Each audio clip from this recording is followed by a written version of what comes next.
The facade of weakness.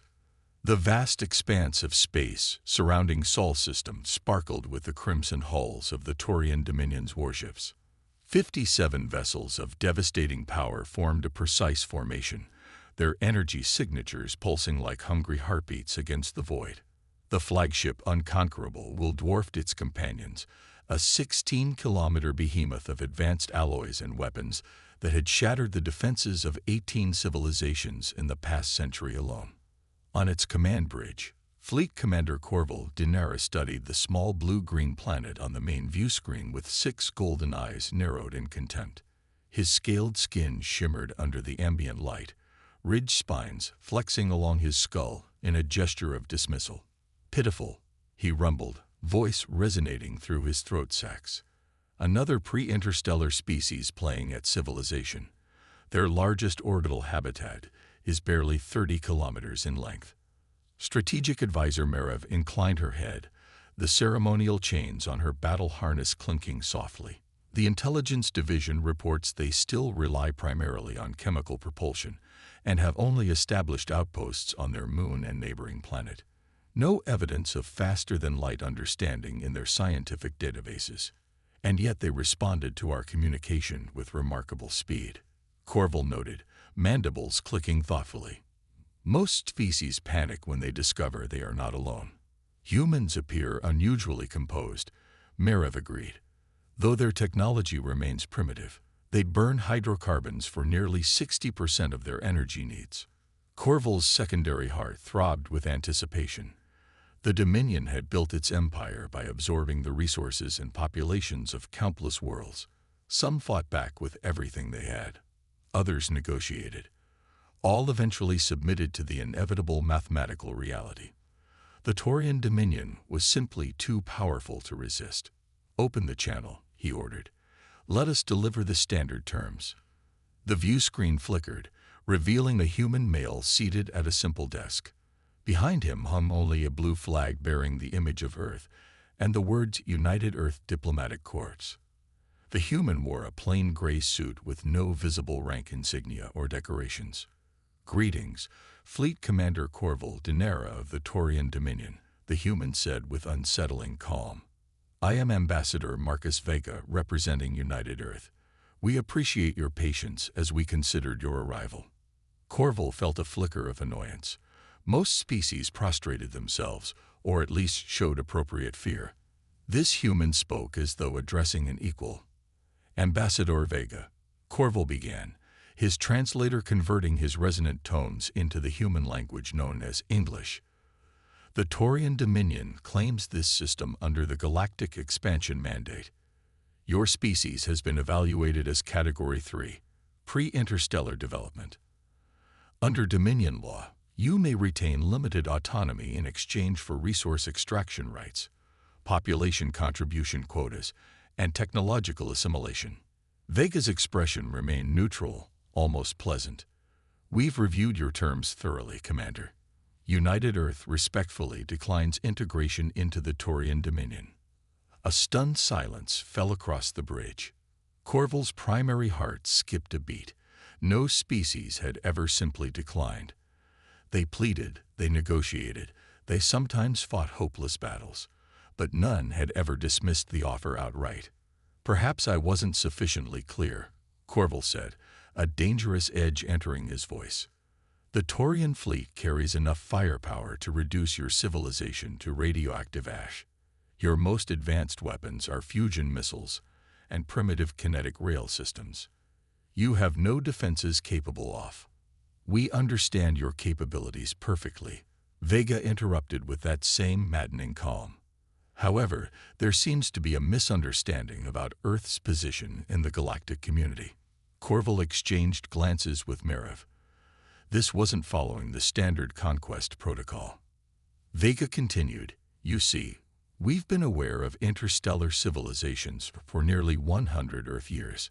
We chose isolation not out of ignorance but courtesy." A cold feeling began to spread through Corval's abdomen. "Sensor readings," he snapped. A junior officer's voice trembled. "Commander, energy signatures are appearing worldwide."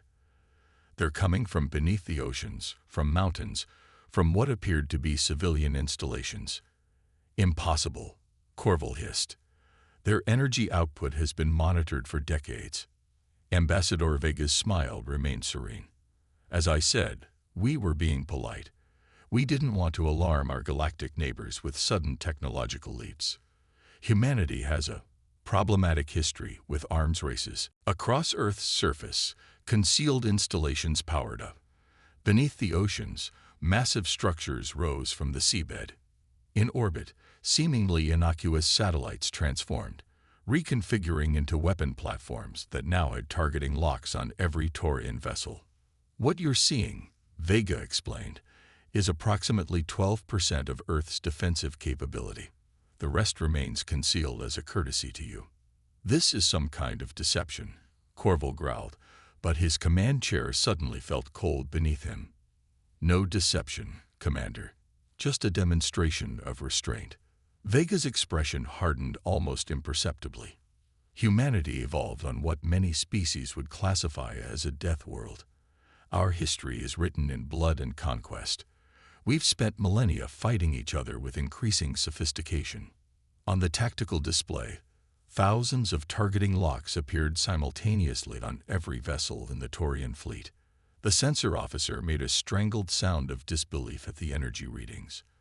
When we finally united and looked to the stars, Vega continued, we made a collective decision to be better than our past. We chose to present ourselves as peaceful, even primitive, to avoid frightening our cosmic neighbors. We buried our weapons and our ambitions. We smiled and played nice. The ambassador leaned forward slightly. But make no mistake, Commander. We know war better than anyone you've encountered. The games children play on Earth would be considered military simulations on most worlds. Our entertainment includes more violence than your military training, and our actual military. He shook his head. Let's hope you never see it. Corval felt the command bridge go silent as his crew stared at the human on screen. You have 3 hours to withdraw your fleet beyond the orbit of Neptune, Vega said pleasantly, his diplomatic smile returning. After that, humanity will consider the politeness phase of our relationship concluded. The transmission ended, leaving the bridge in stunned silence. Orders, Commander, Merev whispered. Corval stared at the blue planet now bristling with weapons systems that shouldn't exist. He thought about the 18 systems the Dominion had conquered, all of which had fought back with everything they had from the beginning. Earth had been hiding its strength all along. What kind of species deliberately appears weaker than it is? What kind of psychological warfare was this? Maintain position, Corval ordered. Full scan of those weapons. I want to know what we're dealing with. 30 minutes later, Merev approached with a data tablet. Her scales had paled to a sickly yellow. Commander, she said quietly, these readings cannot be accurate.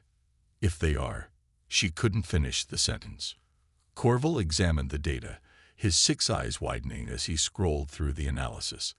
The smallest of the human weapons platforms carried enough firepower to disable a Taurian cruiser.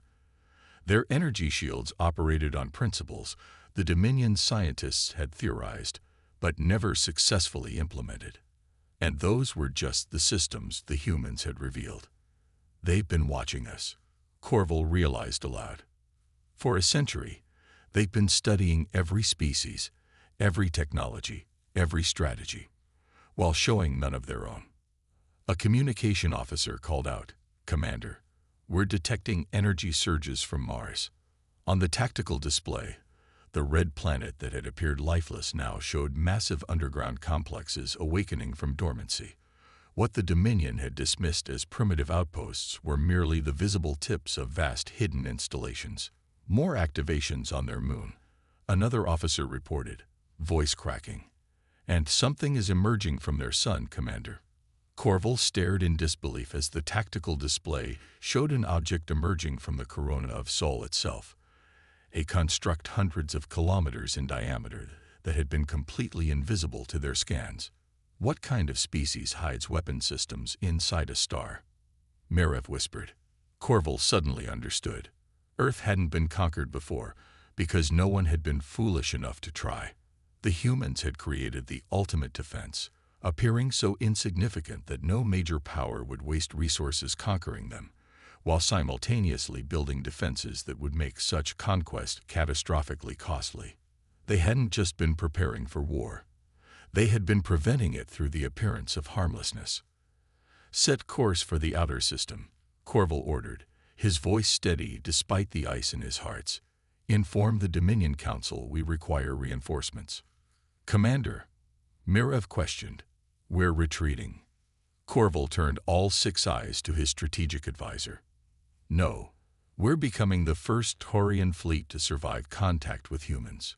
There's a difference." As the Taurian fleet maneuvered away from Earth, carefully maintaining non-aggressive postures, Ambassador Marcus Vega watched from Earth's primary defense coordination center deep beneath the Pacific Ocean. Admiral Helena Chen approached him, her uniform as unadorned as his own. "Do you think they'll be back?" she asked. Vega removed his simple gray jacket and hung it carefully on a hook, revealing the heavily decorated military uniform beneath. "Yes," he said grimly, "but not alone, and not unprepared." He gazed at the tactical display, showing the Taurian ships accelerating away from Earth. "We were being polite, but I don't think they understand what that means yet." Chen's eyes hardened. "Then perhaps it's time for humanity to stop being polite." "Perhaps," Vega agreed. "Either way, the galaxy is about to learn why we kept to ourselves for so long." As the Taurian fleet retreated, new signals began broadcasting from Earth, transmissions aimed at every known civilization in the galaxy. The message was simple: to all spacefaring species, for centuries, humanity has maintained a policy of peaceful isolation. Recent events have necessitated a change in this policy.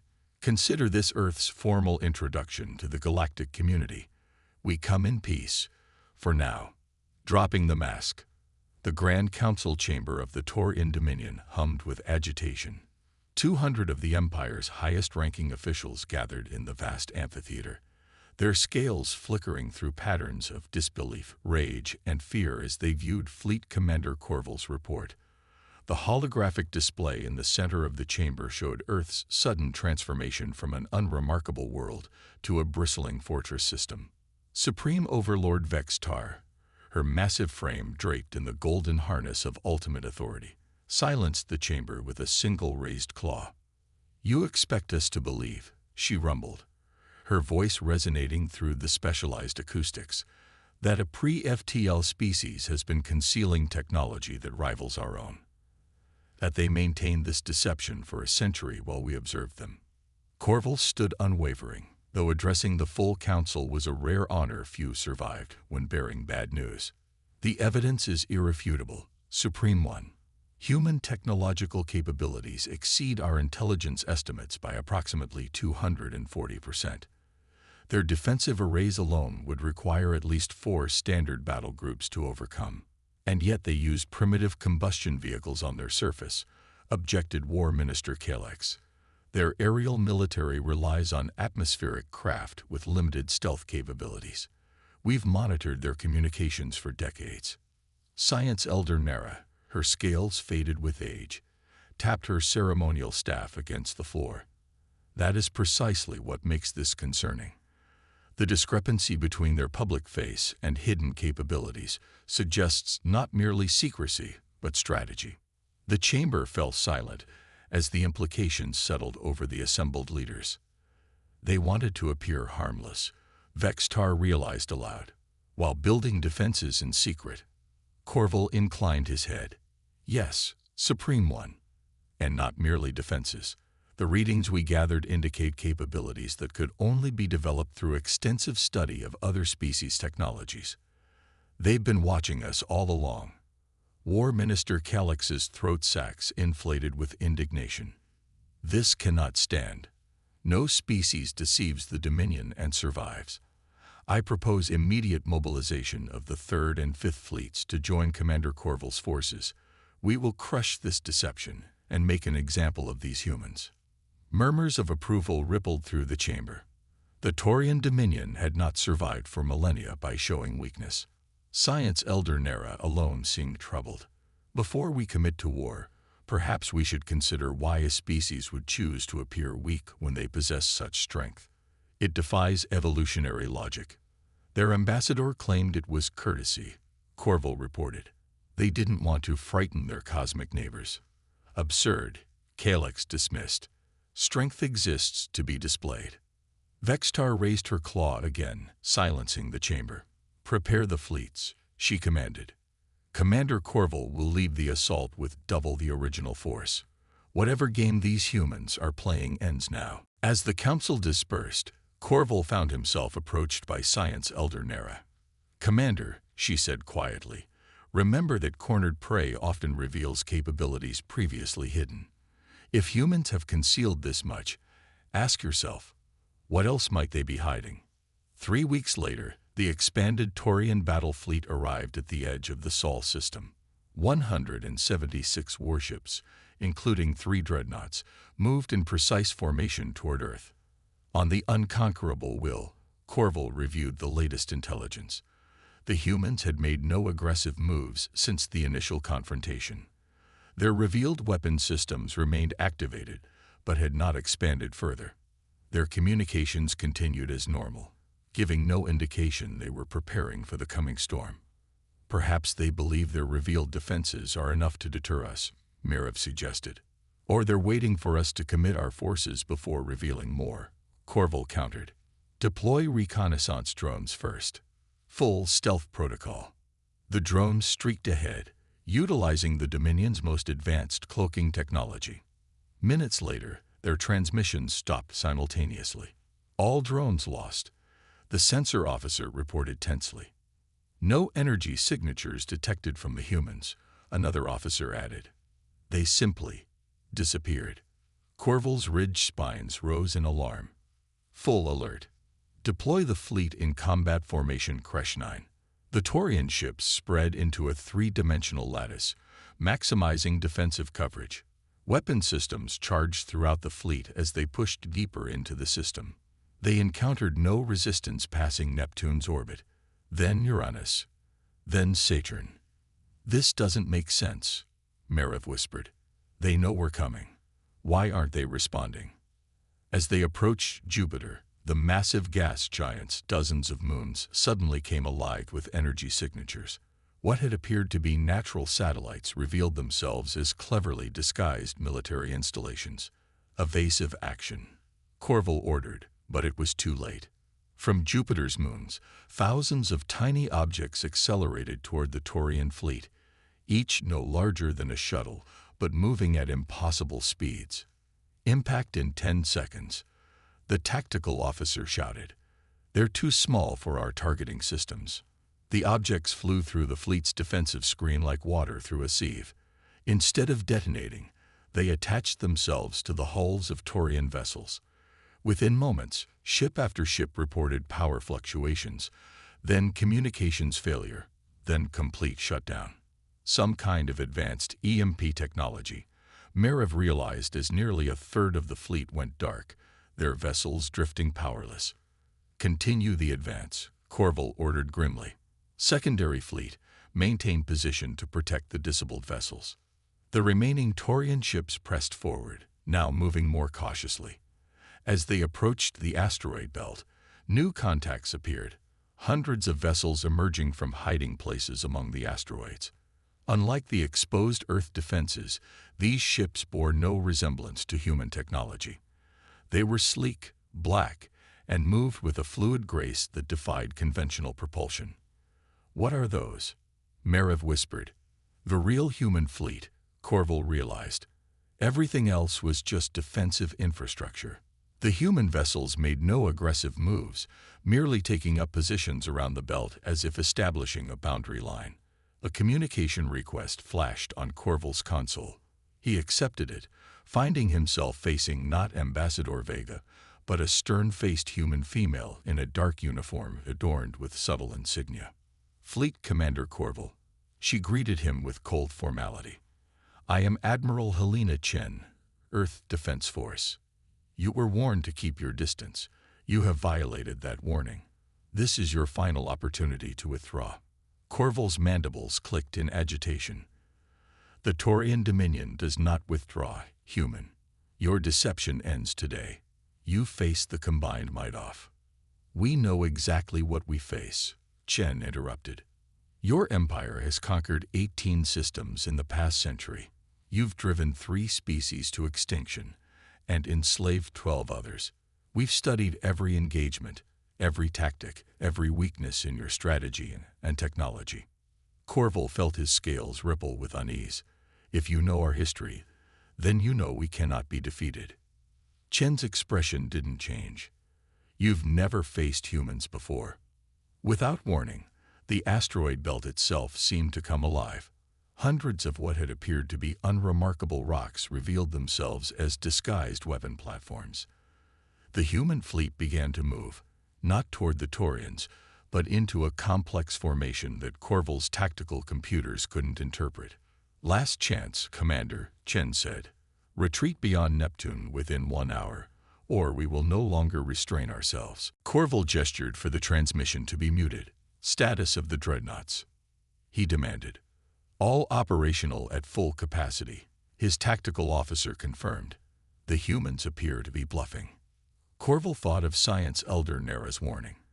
If they had hidden this much, dreadnought inevitable conquest is to target the largest concentration of human vessels, he ordered. Single demonstration strike. Let's see if their defenses match their confidence.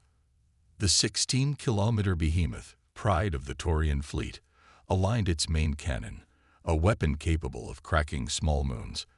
Energy built within its heart as capacitors charged to full capacity.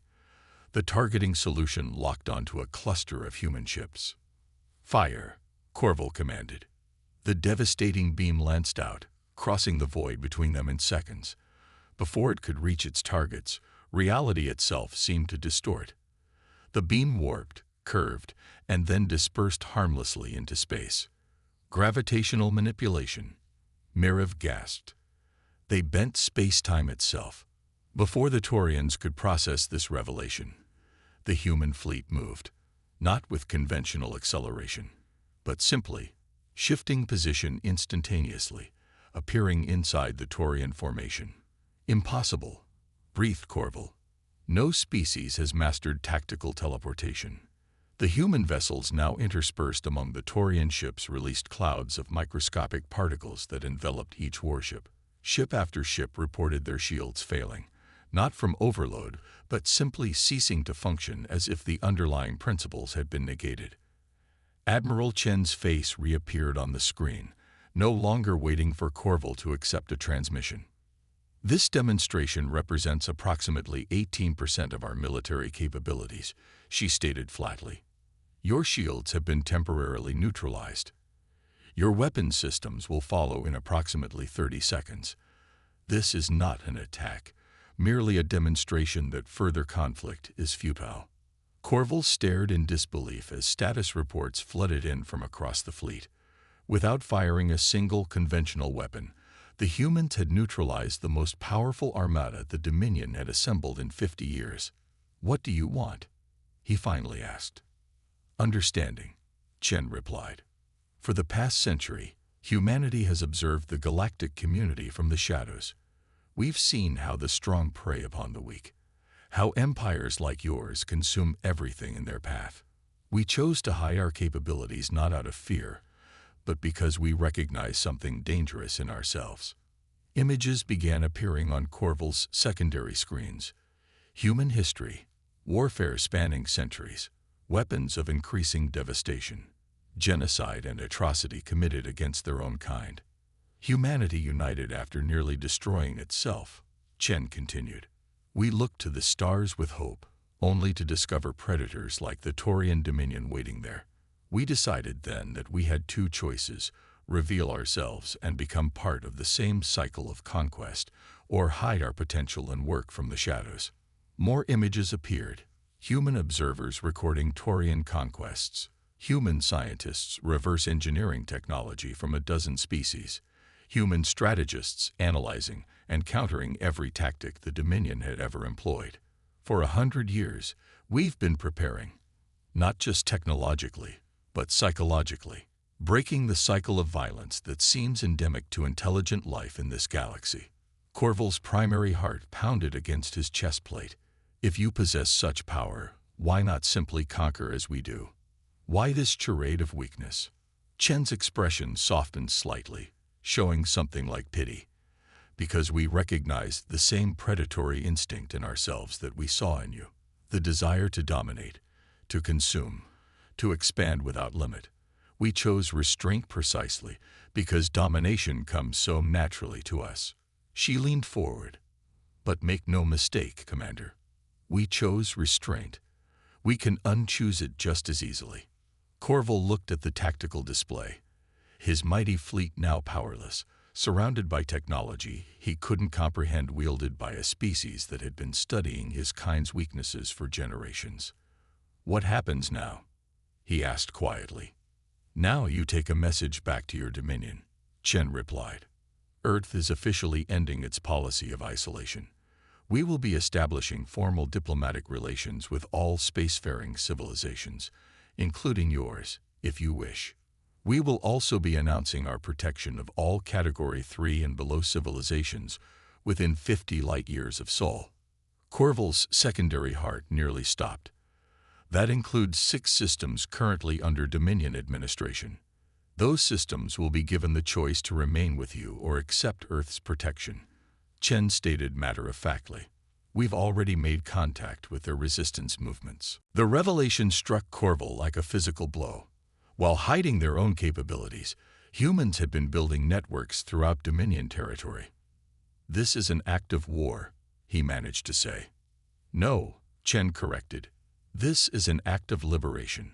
War would look very different. Her expression hardened again.